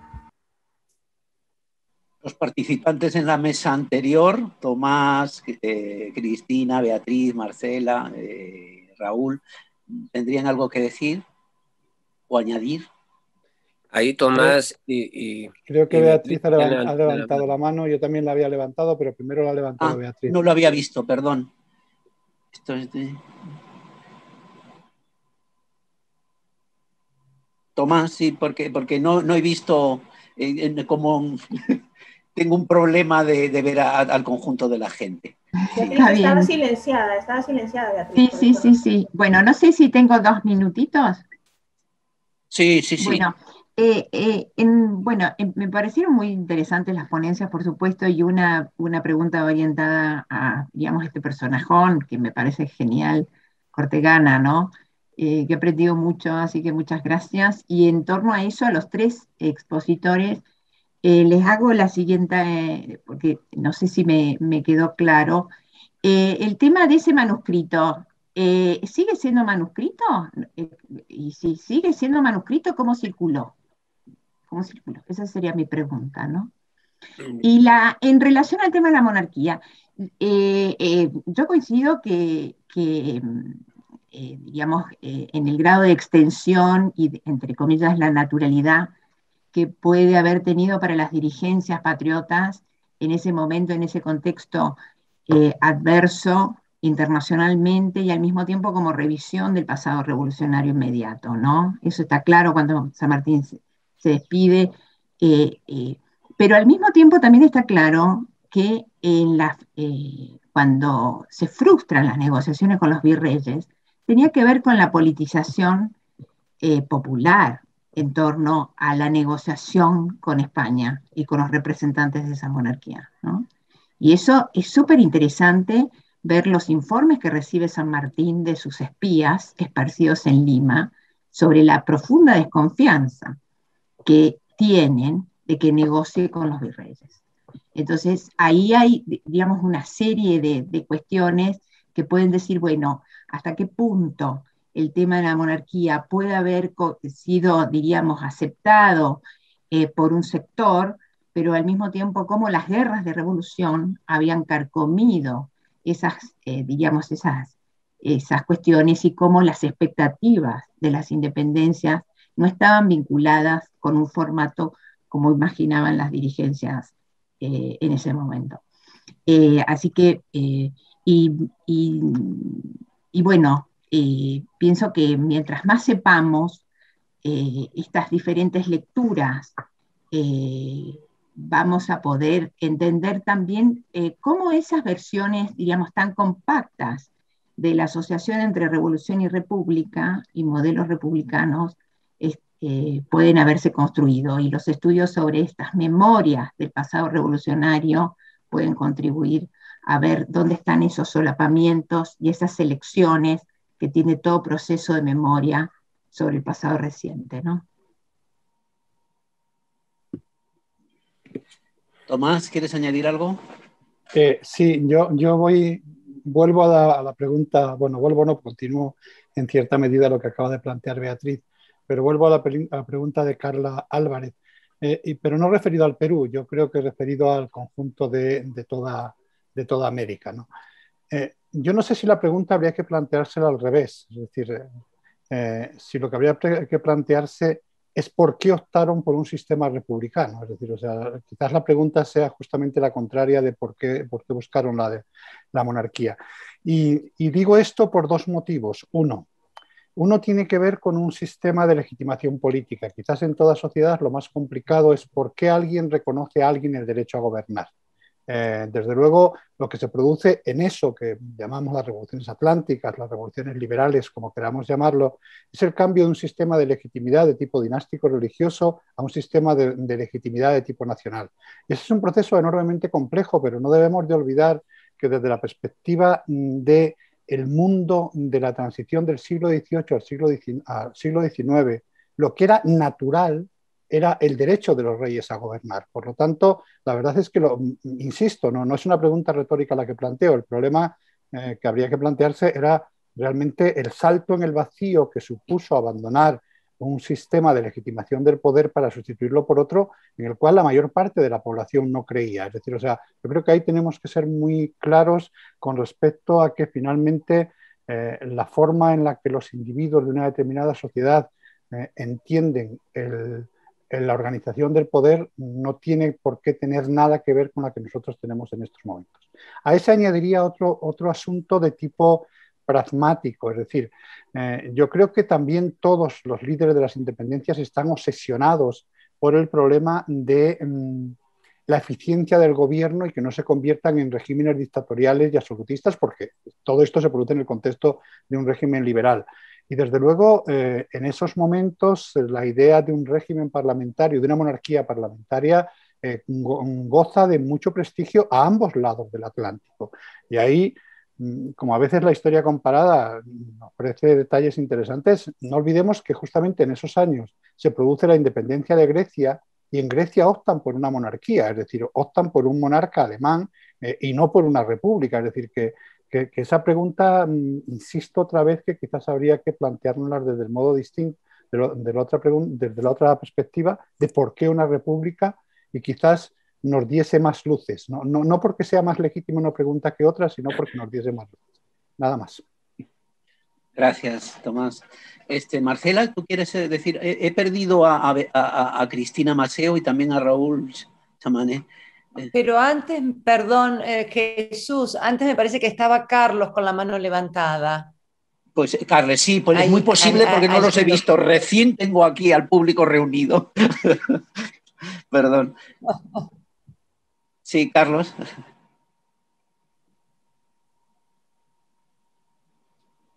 Bueno, deseo felicitar a los autores que han expuesto este esfuerzo, ¿no?, de valorar a personas que estaban casi olvidadas en la historia, como el señor Juan Basilio Cortegana. Me parece que es un excelente esfuerzo y creo que la historia nuestra del Perú, de América y del mundo se tiene que reescribir y mejorar con el tiempo, ¿no?, buscando nuevas fuentes, nuevos autores. Me parece una actitud muy positiva. Y sobre el punto que ha expuesto el señor Francisco Quirós, quería preguntarle, cuando él menciona de que algunos autores como García Gamba, Miller y otros tienen una visión distinta del señor Cortegana con respecto a cómo fue la batalla de Ayacucho. Eso me parece muy interesante porque de lo que he leído, yo soy estudiante de historia, los colombianos dijeron que fue mérito de ellos y cada quien dijo su versión, ¿no es cierto? Y parte de España dijeron que la culpa eran los soldados indios que no respondían a las órdenes. Pero yo también creo que fue importante la participación de los guerrilleros peruanos, especialmente para evitar que el general Valdés pudiera cumplir con su estrategia en la batalla. Quisiera más que nos pueda aclarar más el señor Quirós en qué difiere Miller o García Gamba con el autor Cortegana en ese punto. Y disculpe, y una pregunta más para el señor Ricardo Sánchez, cuando dice de que también Cortegana tiene como base para su historia a Blas Valera. Esto es interesante porque Blas Valera es un personaje también bastante controvertido, aunque muy singular, ¿no? Y yo creo que es factible esa historia de que una delegación va hasta Cusco, porque realmente Pizarro demora casi 2 años en llegar desde cuando se embarca en Ecuador hasta el encuentro con Atahualpa, ¿no? Y cuando está... Por favor, concrete la pregunta, que se nos va el tiempo en la pregunta, si es tan amable.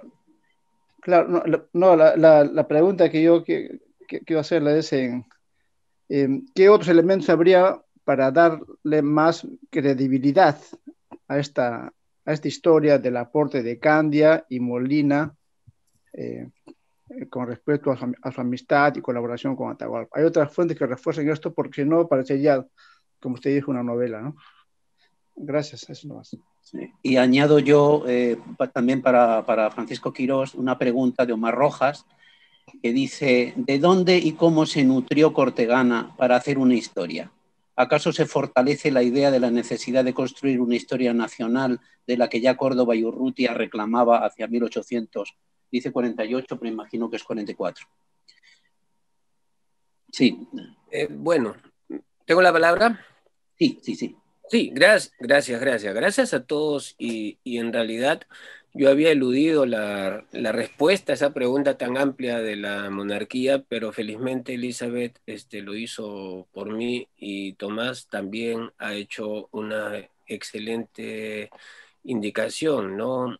La monarquía debió ser la norma y la república algo muy, muy extraño.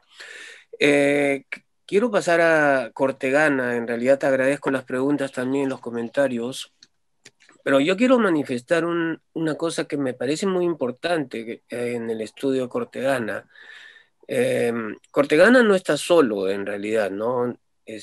Mariano Pagador es otro de los autores que merecería un estudio también en paralelo y de repente unificado. Y menciono a Mariano Pagador porque él sí tuvo éxito en la publicación de su texto.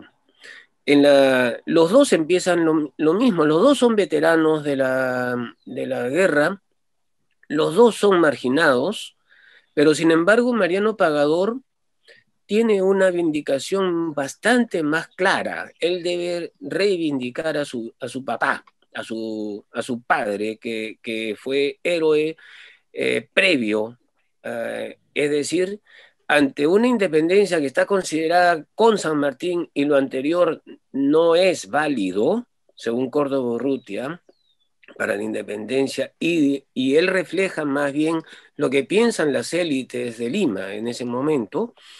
Mariano Pagador hace una historia que realmente incide en la heroicidad peruana.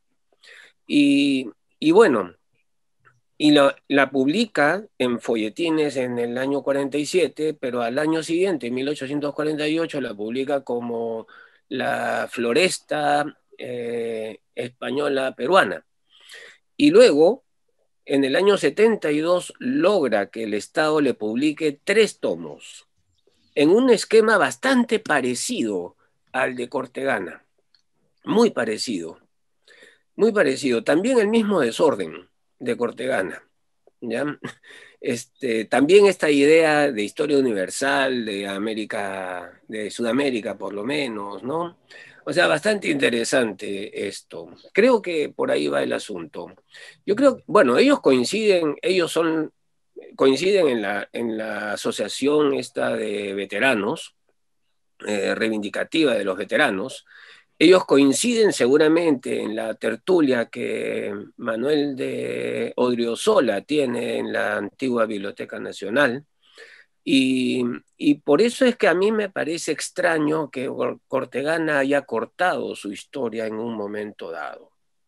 No estoy muy seguro. Y lo que decía Elizabeth sobre Ribagüero me parece interesante también. Ribagüero escribe sus memorias, en el año 58 las publica, y Cortegana las utiliza. Por eso el año 48 como la fecha de la escritura de la historia cortegana es falso. Él siguió escribiendo, pero no estoy seguro de cuándo es que él dona su manuscrito. Y esto respondiendo a una de las preguntas, además, su manuscrito tiene 5.300 páginas, ¿ya? Impublicable en ese entonces y ahora también. Impublicable. ¿Ya? Es muy difícil publicar esto, porque además un análisis más detallado, que es lo que estamos haciendo con Ricardo, nos va a mostrar que en realidad no es muy original, que lo manifiesta, que lo pone a su manera, pero no es muy original. Por eso nosotros estamos publicando una parte nada más de esto, de todo ese manuscrito. ¿Cuándo es que él pone el punto, entre comillas, final a su texto? No lo sabemos, pero felizmente lo donó a la Biblioteca Nacional, a la biblioteca, y gracias a eso se conservó, a pesar de la historia un poco intrincada que tiene este manuscrito, que llega hasta Argentina y luego regresa. Y además en algún momento se pensó que el tomo 10 había sido extraviado, se había extraviado. Entonces, lo que me preocupa no es por la fecha, sino es por erudición, sino simplemente por qué no llega a utilizar los aportes posteriores. No usa a Bartolomé Herrera, no usa a Sebastián Lorente, no usa al que pudo haber utilizado mucho más a Mariano Felipe Pasoldán. Eso es lo que me preocupa bastante, porque la orientación que reclama en la pregunta Omar Rojas es la nación, y entonces también respondiendo a otras inquietudes es si realmente tiene una versión nacional, es decir, no solo integradora, sino que también que reconozca igualdades entre las poblaciones del Perú.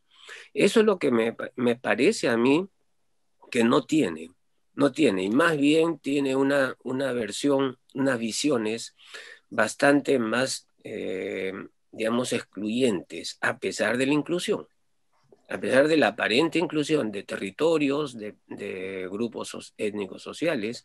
De todas maneras, carece de este tipo de cosas. Disculpen que me haya explayado un poquito más, ¿ya? Pero agradezco las preguntas y realmente son bastante motivadoras. Hay otra, Elizabeth. Bueno, no sé si Marcela quería preguntar antes. Quería comentar, sí. Sí, ¿no? Quería comentar antes, ¿no? Sí, o sea, hay una pregunta, está Marcela. No, perdón, y simplemente... Sí. Dale, Marcela, adelante. Poco por agregar en relación a tu convite a responder a la pregunta en torno al monarquismo, que ya Tomás, digamos, dijo en gran parte lo que yo quería decir, y también Elizabeth. Los monarquistas de las zonas rebeldes que no participaron de las Cortes de Cádiz, digamos, consideran que la monarquía constitucional es la forma de garantizar la independencia, lejos de pensarse como dos elementos contradictorios. Por el contrario, consideran que no va a ser la república tumultuosa la que va a permitir ese tránsito hacia una independencia con un orden moderado, sino la monarquía constitucional. Y claramente el modelo es el modelo británico. Entonces, acá la pregunta tiene que invertirse, como decía Tomás, y en gran parte explicar como lo hace Hilda Sábato, ¿no?, en el experimento republicano hispanoamericano. Bueno, cómo entender ese experimento y el triunfo de la República. Y ahí estamos lidiando, y vuelvo sobre el libro de Tomás, Elegía Criolla, no solo con los mitos de los orígenes de las naciones preexistentes, sino con los mitos de los orígenes de naciones republicanas desde los comienzos de las independencias. Entonces, digo, la paradoja en Argentina es que los dos grandes padres de la patria, y Beatriz Dragoni lo ha estudiado muy bien con San Martín, eran claramente monárquicos, no vergonzantes. Digo, y con eso, con esa incomodidad, los argentinos, una y otra vez en cada efemérides, tenemos que salir al ruedo públicamente para explicar, en todo caso, cuál fue esa operación. Nada más.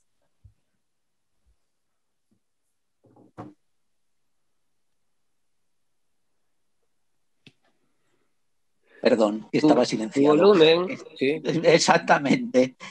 Hay otra pregunta para todos que dice, ¿cómo explicar que a pesar de los avances realizados en materia de historia social e historia política para el caso peruano, los estudios sobre veteranos de guerra, para usar el concepto propio del fenómeno para el Perú republicano, los sobrevivientes, sean prácticamente inexistentes en nuestra historiografía? La hace José Ignacio Mogrovejo. Creo que esto lo ha debido de inspirar el tema de las memorias y del no reconocimiento de las personas en la guerra, ¿no? O en el proceso de independencia. ¿Alguien se atreve?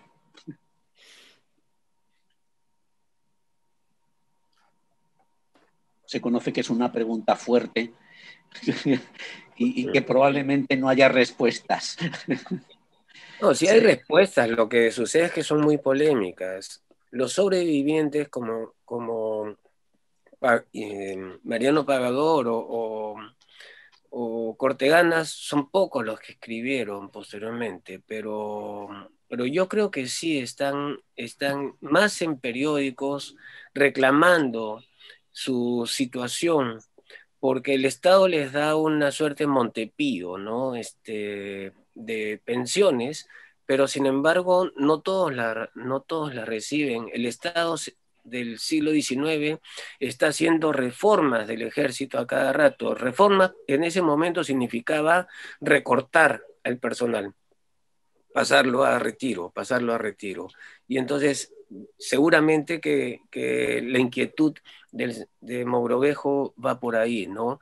¿Qué maltrato están recibiendo y por qué no se le estudia más directamente? Elizabeth, ¿tú querías hablar antes? Y yo quería hacer una pregunta breve a Francisco Quirós. En la diapositiva, una de las diapositivas que colocaste, mencionaste, y bueno, también mencionaste que Juan Basilio Cortegana participa en la Jura de la Independencia de Trujillo, en esos eventos, pero creo que entre paréntesis decías que esa parte no estaba desglosada del libro o del manuscrito. Entonces, no sé si corresponde esa parte a la Jura de la Independencia en Trujillo, que fue en 1820, o al año 1823 con todo el tema del Río Agüero, ¿no? No sé qué. No, sí. Hay dos partes, al parecer, desglosadas. Una que es evidente, porque está en el índice que el mismo Cortegana hace, y es cuando la jura en Trujillo y en el norte, y su pase a su encuentro con San Martín. Es decir, todo eso no está en el manuscrito. Ya, el problema es que el manuscrito yo lo traté de ver hace 10 años, 12 años, cuando estaba escribiendo un libro sobre esto, pero no me lo dejaron ver en la Biblioteca Nacional, diciendo que estaba muy deteriorado, está guardado, etc. Pero después de esto, y yo usé solamente los índices para esto, para ver cuál era el esquema. Pero después de esto, en la biblioteca lo han digitalizado y lo han colgado. Y efectivamente está para verlo de cualquier parte del mundo. Pero sin embargo, la versión que tenemos es mala, es muy débil. Y entonces hay partes que no se leen muy bien, ¿no? Entonces, y en el otro lado, sí, falta los años 20, parte del año 22 y parte del año 23 en su relato, y no dan ninguna explicación al respecto. Lo que pasa es que a mí me parece raro, y perdón que indique el tema de la Jura de la Independencia en Trujillo, porque precisamente está el acta de la Jura de la Independencia de Trujillo, pero está arrancada la página, en el libro rojo famoso de Trujillo, está arrancada la página donde figuran los que proclamaron la independencia en Trujillo. Y lo dicen tal cual allí, figura en el libro de Cabildos, figura que tal vez por miedo, porque las fuerzas realistas estaban triunfando en 1823, alguien rompió las hojas donde figuraban todos los nombres. Entonces, cuando tú has mencionado lo de Cortegana, que justo la Jura de la Independencia no está de Trujillo, yo dije, ¿qué está pasando? ¿No? O sea, un poco como especialista en estos temas del norte peruano, pues me llamó la atención, ¿no? Pero sí, eso, efectivamente. Efectivamente, es así. Y tratando de responder a Carlos de la Torre sobre diferencias entre la visión, en realidad Cortegana sí se basa en García Camba y Miller, y en la práctica lo que hay es la diferencia del tono, sobre todo con García Camba, que es la participación de peruanos. Participación, esa es la gran diferencia. Con Miller no hay tanto, porque Miller sí la reconoce, más bien al revés. Es uno de los pocos que sí resalta la participación de peruanos, inclusive la participación de peruanos de base, digamos, en las guerrillas populares, ¿no? Pues yo me voy a permitir hacer una pregunta. A partir de las exposiciones de Ricardo y de Juan, a mí me han saltado bastante curiosidad sobre las fuentes que utiliza Cortegana. Porque está claro que, por un lado, está utilizando fuentes relativamente modernas, esa alusión a que las primeras poblaciones americanas son tártaras, se refiere a un libro bastante cuestionable, pero muy de moda en la época, publicado en Estados Unidos, no recuerdo el autor, pero es muy conocido y repercute en ciertos medios que no son los de la historia, curiosamente, pero que este hombre lo recoge. Y lo otro, me ha sorprendido por la exposición que hacía Ricardo, que claramente, en vez de utilizar una fuente histórica, está utilizando una de las novelas mejor conocidas sobre el Perú. De hecho, es el que crea el gran mito del Perú. Todos, el Alonso de Molina, la expedición de los mexicanos, la presencia de las casas como el hombre santo y admirable, el matrimonio entre la princesa Inca y Alonso de Molina, en fin, todo este tipo de cosas, es que lo ha fusilado una novela sin ningún problema. ¿Alguien ha hecho un estudio sobre las fuentes historiográficas de este hombre y por qué esa selección? No. Sí, o está todo por hacer. Está todo por hacer. Pues lo hacemos. Está todo por hacer. Jesús, Beatriz tiene levantada la mano. Ah, sí, gracias. Beatriz, por favor. Sí, gracias, Tomás. Y gracias, Jesús. Bueno, unido a tu pregunta, que es súper seductora, por supuesto, en torno a las filiaciones, ¿no? Y estas lecturas y cómo se inspiran.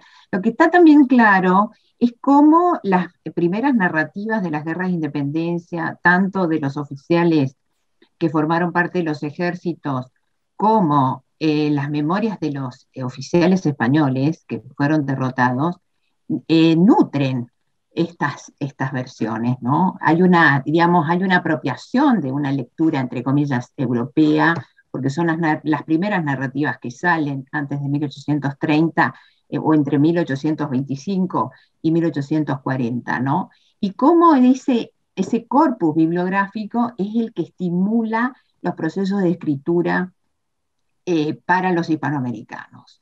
Lo que le está pasando a Cortegana le está pasando a otros veteranos de la independencia de diferentes geografías, de las diferentes geografías. Y esto, incluso a los sobrevivientes de la guerra de independencia. San Martín fue un sobreviviente si se compara con Bolívar, porque Bolívar muere en el 30, San Martín muere en el 50, y San Martín está leyendo esas narrativas de las independencias.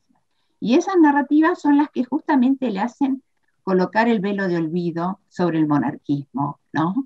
Y eso es lo que figura justamente en la narrativa de Lafon, ¿no? Un libro que circuló, empieza a circular y en donde se difunde la famosa tesis argentina de lo que había pasado en Guayaquil, y esa es una carta, entre comillas, ficcional, que sirve a la interpretación de por qué San Martín se retira y por qué deja el teatro de la guerra. Entonces, es muy importante tener en cuenta estos relatos preinstitucionalizados a las historiografías nacionales, porque allí justamente se conforma ese proceso selectivo de olvidos y recuerdos, en donde después los grandes narradores van a ofrecernos los orígenes de la nación. Muchas gracias. Se terminó el tiempo. Elizabeth, ¿quieres cerrar? Bueno, yo creo que han cerrado magistralmente todos, pero agradecer, sin más, agradecer a los ponentes, tanto de la primera mesa, de la mesa 5A, como esta mesa, ¿no? Especialmente dedicada a Juan Basilio Cortegana. Creo que ambas sesiones han sido muy, muy interesantes, muy importantes, nos han aportado muchísimo. Y hay muchas cosas que decir, pero creo que ya están dichas. Y yo, pues pensando un poquito en lo último que estábamos comentando en las preguntas y respuestas, pues incidir y terminar diciendo, bueno, qué bien, porque hemos demostrado, hemos vuelto a demostrar, o hemos puesto en valor el tema de una tradición política existente en América Hispana, el tema de, que es, como digo, que se hace evidente en momentos concretos, el tema también de unas visiones y unas revisiones, ¿no? También sobre el proceso emancipador que vienen de la propia época, que vienen del propio siglo XIX, y también el tema de que la independencia del Perú, la independencia de América pasa necesariamente por el tema político, para no quedarnos solamente en el aspecto de las guerras de independencia, ¿no? Y o en un concreto bicentenario, ¿no? Cuando el tema político es fundamental, precisamente porque entran en conflicto, ¿no? Y yo creo que eso es lo que esto y las narrativas que han salido aquí es con lo que yo al menos me he quedado. Así que muchísimas gracias. Gracias a los moderadores, gracias a los expositores, gracias a los que nos han seguido, los que han participado, y hasta una nueva ocasión. Muchas gracias a ti, Elizabeth, por todo, y a todos los con quienes estamos compartiendo la mesa. Muchas gracias a todos. Con esto cerramos esta mesa realmente, en mi opinión, excelente. Bicentenario del Perú, 2021.